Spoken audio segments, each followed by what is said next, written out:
Star news Marathi, नवे पाऊल नवी दिशा. सुहास भैयांचं हिंगणगादेत दमदार भाषण. स्वर्गीय अनिल भाऊंची स्ट्रेचरवरील आठवण सांगताना झाले भाऊ.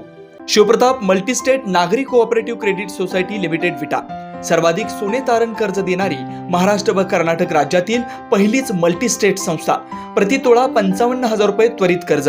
आता गुंतवणुकीसाठी दिवसांची मर्यादा नाही. अनफिक्स्ड डिपॉझिटसाठी 9.5% व्याजदर. तसेच खास महिलांसाठी उन्नती महिला बचत खाते योजना. आजच आपले उन्नती बचत खाते सुरू करा आणि मिळवा रुपये 1,00,000 रुपयांचा विमा अगदी मोफत. मुख्य कार्यालय शिवप्रताप गोल्ड टॉवर, सराफकट्टा, विटा. सुहास भैया बाबर यांच्या हस्ते हिंगणगादी येथे विविध विकास कामांचा भूमिपूजन सोहळा पार पडला. सुहास भैया बाबर यांनी कामाचा धडाका लावत स्वर्गीय आमदार अनिल भाऊ बाबर यांच्या प्रयत्नातून मंजूर करण्यात आलेल्या विविध विकास कामांचा भूमिपूजन तसेच उद्घाटन सोहळा अनेक गावात पार पाडतात. जनसेवेचा वसा घेऊन सुहास भैया बाबर हे स्वर्गीय आमदार अनिल भाऊ बाबर यांच्या पावलावर पाऊल ठेवत मतदारसंघात विकास कामांचा धडाका लावलाय. 2 वर्षापूर्वी हिंगणगादी येथे मोठा पाऊस झाल्यानं नेवरी रोडवरील पुलावरून पाणी वाहून जात असताना सोहन पवार वय 12 या शाळकरी मुलाचा वाहून जाऊन दुर्दैवी मृत्यू झाला होता. याची दखल संवेदनशील आमदार अनिल भाऊ बाबर यांनी घेऊन सदर पूल मंजूर केला. त्या पुलाचं भूमिपूजन भैयांचे व मोहन नाना मदने यांच्या हस्ते करण्यात आलंय. हिंगणगादे हे गाव पूर्वीपासून अनिल भाऊंच्या विचाराचं असून येथून पुढे भैयांच्या पाठीशी उभं राहण्याचा गावकऱ्यांनी विश्वास दिला. यावेळी सुहास भैयांनी गावातील विकास कामाचा रथ आपल्या सर्वांच्या आशीर्वादानं यापुढेही चालू राहील असे आश्वस्त केलाय. टेंभू योजनेचे जनक कार्यसम्राट आमदार स्वर्गीय अनिल भाऊ बाबर यांच्या प्रयत्नातून मंजूर विविध विकास कामांचा हिंगणगादी येथे शुभारंभ व लोकार्पण सोहळा पार पडला. यावेळी MM ग्रुप, मोहनराव मदने, नाना ग्रुपचे पदाधिकारी व ग्रामस्थ मोठ्या संख्येने उपस्थित होते. एवढ्या उन्हात बसावं लागेल हे त्याने म्हणलं होतं. मला वाटलं मंदिरात कार्यक्रम ठेवला आहे. मी पुढच्या पिढीला बापूंना म्हणलं सुद्धा, बापू म्हणलं मंदिरात घ्यायचा कार्यक्रम, म्हणलं बाहेर कशाला करायचं. परत कोणतरी म्हणणार देवगडी वाचला व्यासपीठावर सावलीला आणि आम्हाला खाली बसवलं. त्यामुळं सगळे सत्काराचे कार्यक्रम हे सगळे कॅन्सल करून मी तुमच्या पुढे या ठिकाणी मनोगत प्रत्येकाला उभा आहे. MM नानाने कार्यक्रमाला येण्याचं कबूल केलं आणि आज ते कार्यक्रमाला आले. त्यांनी त्यांच्या मनोगतामध्ये त्यांचं माझं अजून फारसं बोलणं झालं नाही या विषयावरती. त्यांनी स्वतः ठरवून त्यांनी माझ्या पाठीमागे ताकद देण्याचा शब्द या व्यासपीठावर दिला. मी नानांना अनिल भाऊंच्या कुटुंबाचा सदस्य म्हणून मनापासून या ठिकाणी आभार मानेन. गेली अनेक वर्ष गारवी, घनवड, हिंगणगादी एक गाव म्हणून अनेकदा आपण एकत्र आलोय. नाना हे तिन्ही गाव म्हणजे आमचं गाव आहे असं आम्ही तिथं कायम एकत्र असतो. 3 भाऊ जसं एकत्र असतो तसं आम्ही आजपर्यंत एकत्र राहिलोय. काही वैचारिक मतभेद असतील, राजकारणातले मतभेद असतील, ते सगळं बाजूला ठेवून त्या गावाचा विकास झाला पाहिजे या एका भूमिकेतून आम्ही भाऊंचं कुटुंब, भाऊंचे सर्व कार्यकर्ते गेले अनेक वर्ष या ठिकाणी काम करतात. नाना भाऊंचं असं होईल असं काय त्यांनी म्हणे कधीच नव्हतं.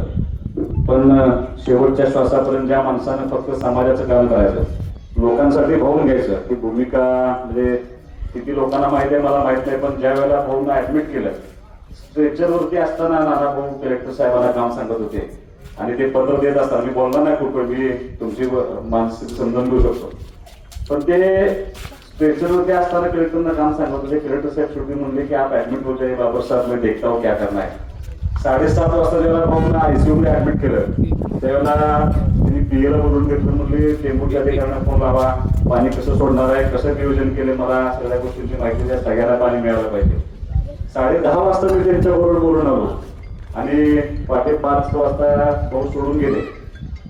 आणि एखाद्या कुटुंबावर किती आघात बाबा, म्हणजे ध्यानीमध्ये नसताना 1.5-2 वर्षापूर्वी आई गेली. त्या दुःखात सावरते तोपर्यंत भाऊ गेले आणि कोलमडून पडतो का काय अशा अवस्थेमध्ये अख्खं कुटुंब असताना म्हणजे जेवढं दुःख मला झालंय त्याच्यापेक्षा कैक पटीनं दुःख नाना भाऊंच्या कार्यकर्त्यांना झालं, या आम जनतेला झाले. ज्या माणसाने 40-45 वर्ष फक्त काम समाजाचं केलं असा माणूस सर्वांना सोडून गेला.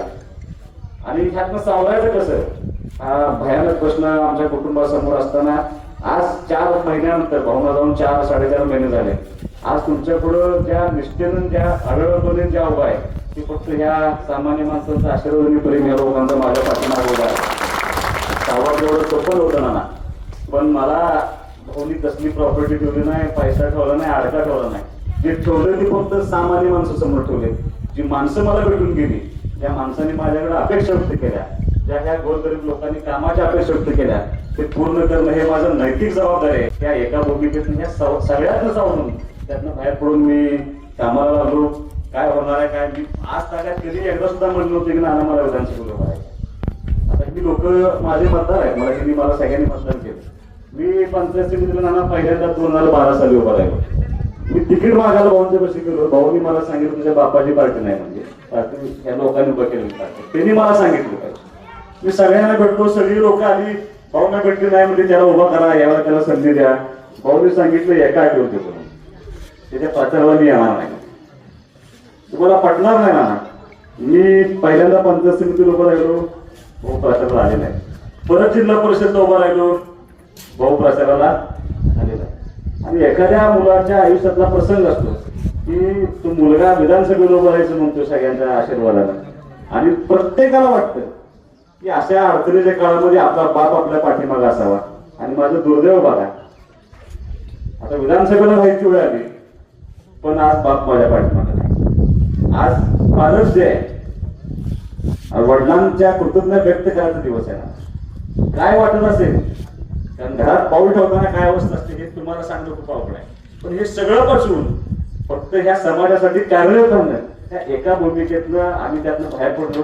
आणि भाऊनी जो आशीर्वाद दिलाय, ते भाऊनी पथदर्शन दिले, त्या मार्गावर मार्गदर्शन सांगितले, ते करण्याची भूमिका घेऊन आम्ही त्या लोकांसाठी उतरलोय. मी तुम्हाला एवढाच शब्द देतो की शेवटी असं आहे, राजकारण करत असताना सगळं सोपं आहे, हलक्या सोडत नसतं. निश्चितपणे भाऊंचा आशीर्वाद माझ्या पाठीमागे. मी नाना पंचायत समितीला झेडपीला 10 वर्ष काम केलं. समाजासाठी राबण्यास भूमिका असते. 5च्या 5 वर्ष आम्ही संपर्कात असतो, माणसांच्या सुख दुःखात असतो, सगळ्यांसाठी अहोरात्र काम करण्याची भूमिका असते. इलेक्शन फक्त आले म्हणून आम्ही कधी लोकांच्या दारात चालतो, एवढीच आमची जमेची बाजू आहे. माझी तुम्हाला विनंती, फार कमी वेळामध्ये भाऊंचं असं घडल्यामुळे मला विधानसभेच्या तयारीनुसार कमी वेळ मिळाला, पण सुदैवाला तुम्ही सगळे माझ्या पाठीशी आहे. आज फादर्स डे आहे. माझ्या मनाला मी तुम्हाला माझी खंत बोलून दाखवली असेल, त्या येणाऱ्या निवडणुकीमध्ये माझा बाप जरी पाठीमागे नसला तर माझी तुम्हाला विनंती आहे की तुम्हाला अनिल भाऊ म्हणून माझ्या पाठीमागे सगळ्यांना बरोबर माझ्या पाठीमागे उभं राहावं, ती शक्ती मला द्यावी. मी तुम्हाला ह्या व्यासपीठावरनं एवढंच अभिवचन देतो, तुम्ही जर मला शक्ती दिली तर निश्चितपणे भाऊंच्या पावलावरती पाऊल ठेवून तसंच काम करण्याची भूमिका माझी राहील. मी तुम्हाला ह्या व्यासपीठावरती अभिवचन देतो, एकही काम चुकीचं होणार नाही. जे काम होईल ते समाजासाठीच होईल. एक दिवस जरी चुकलो नाना तरी मी परत तुमच्या दारात येणार नाही, एवढं तुम्हाला मी अभिवचन या ठिकाणी निश्चितपणे देतो. नाना, तुम्ही काय अपेक्षा केली तुमच्या समाजातल्या मुलांचं, निश्चितपणे त्यांचं माझं निश्चितपणे चांगल्या पद्धतीने असेल. नरवीर उमाजी नाईकांच्या शासकीय कार्यालयामध्ये पहिल्यांदा जयंती साजरा करण्याला सुरुवात झाला. पंचायत समितीमध्ये शासनाचा आदेश नाही, पण मी त्या नरवीर उमाजी नाईकांची मी जयंती साजरी करतो. आपण बहिरती नाईकांच्या समाधीला प्रचंड मोठा निधी भाऊने त्या ठिकाणी मंजूर करून दिलाय.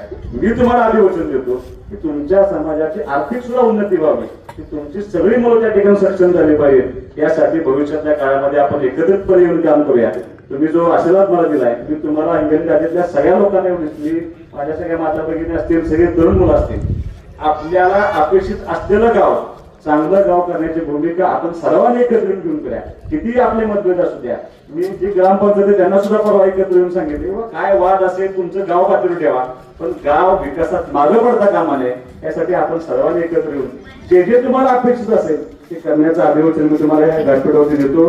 जे प्रेम, जो आदर्शत्व तुम्ही या ठिकाणी दाखवलाय, मी तुम्हाला जरा त्रास झाला सगळ्यांना, उन्हात उभा राहावं लागलं, थोडा आम्हाला यायला उशीर झाला, त्याबद्दल मी तुमची मनापासून दिलगिरी व्यक्त करतो. आणि असंच प्रेम, जशी ताकद आणि प्रेम भाऊंच्या पाठीमागे उभा केली, तशीच ताकद आणि प्रेम माझ्या पाठीमागे उभा करावे अशी एक माफक अपेक्षा व्यक्त करतो. थांबतो. जय हिंद, जय महाराज. स्टार न्यूज मराठीसाठी चंद्रकांत जाधव, विटा. आपल्या परिसरातील लेटेस्ट बातम्या पाहण्यासाठी स्टार न्यूज मराठी यूट्यूब चॅनलला आत्ताच सबस्क्राईब करा.